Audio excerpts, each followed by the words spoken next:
అమరావతిలో మే 2వ తేదీన జరగనున్న పునః ప్రారంభ కార్యక్రమానికి విచ్చేయనున్న భారత ప్రధాని నరేంద్ర మోదీ సభను విజయవంతం చేద్దామని గుంటూరు పశ్చిమ నియోజకవర్గ ఎమ్మెల్యే గల్లా మాధవి పిలుపునిచ్చారు.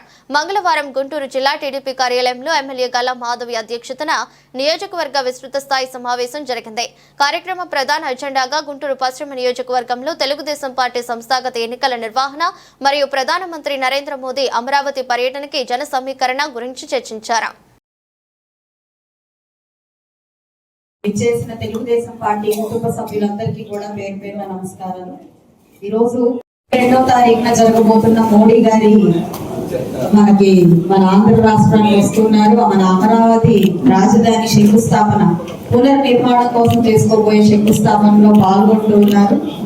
రెండవది మనకి కూటమి ప్రభుత్వం ఏర్పడి 9 నెలలు అవుతుంది.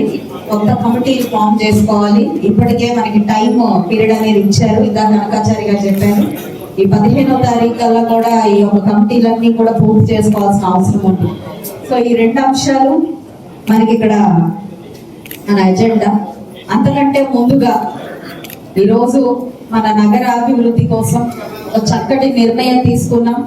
ఒక ప్రతిష్టాత్మకమైన విజయాన్ని సొంతం చేసుకున్నాం. మన నాయకుడిని మన నగరాభివృద్ధి కోసం అందరం కూడా కలిసికట్టుగా ఎన్నుకొని కోవెలమూడి రవీంద్ర గారిని చాలా అద్భుతంగా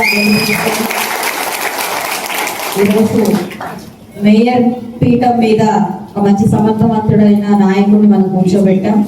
ఆయనకి ప్రత్యేకమైన శుభాకాంక్షలు.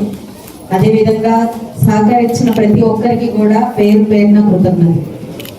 మరో 2వ విషయం, మనకి యువగలంలో లోకేష్ గారు ఏదైతే మనకి ప్రామిస్ చేశారో, మన పిల్లలకి ఉద్యోగాల కోసం ఏ డిఎస్సి అయితే మనకి ప్రామిస్ చేశారో దానికి నోటిఫికేషన్ జారీ చేయడం, మన పిల్లలు ఇప్పటికే వాటిల్లో ప్రిపరేషన్కి మునిగిపోవడం చాలా సంతోషం. ఈ 2 అంశాలు ఈరోజు తీర్మానాలుగా మనం చెప్పుకున్నాం. అయితే అజెండాలోకి వస్తే ఫస్ట్ రేపు జరగబోయే సభ గురించి మనం మాట్లాడుకోవాలి. కళల రాజధాని అమరావతి 5 సంవత్సరాల నుంచి గత ప్రభుత్వం ఈ రాజధాని పేరుతో ఏం చేస్తుందో మనందరికీ తెలుసు.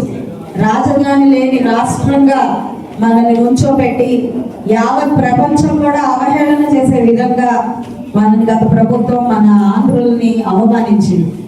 ఇలాంటి క్రమంలో ఈ రోజు మళ్ళీ చంద్రబాబు నాయుడు గారి కళల మేరకు ప్రపంచంలోనే ధీటుగా ఒక రాజధాని తయారు చేయాలి అనే ఒక ఆకాంక్షతో మన నాయకులు ఉన్నప్పుడు దానికి సహకరించాల్సిన బాధ్యత మనలో ఉంది.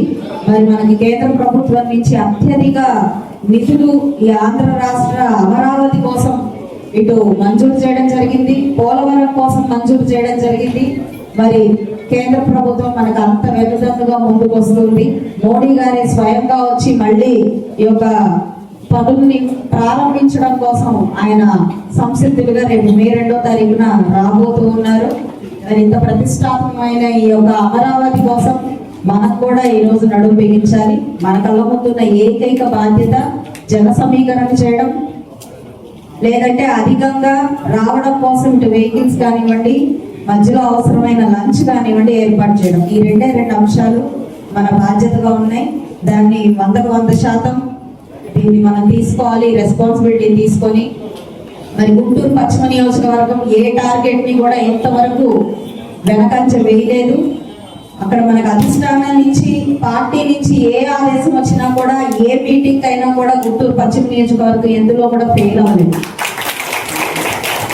అది గడిచిన 5 సంవత్సరాల నుంచి కూడా ఫెయిల్ అవ్వలేదు. ఈ 9 నెలల్లో జరిగిన ఎన్నో కార్యక్రమాల్లో కూడా మనం ఎక్కడా కూడా మీరు ఇక్కడ తగ్గారు అని చెప్పి మాట అనిపించుకోలేదు. అంటే అంత గట్టిగా మన నాయకులు ఉన్నారు, మన కమిటీ మెంబర్స్ ఉన్నారు, మన కార్యకర్తలు ఉన్నారు. కాబట్టి ఇప్పుడు కూడా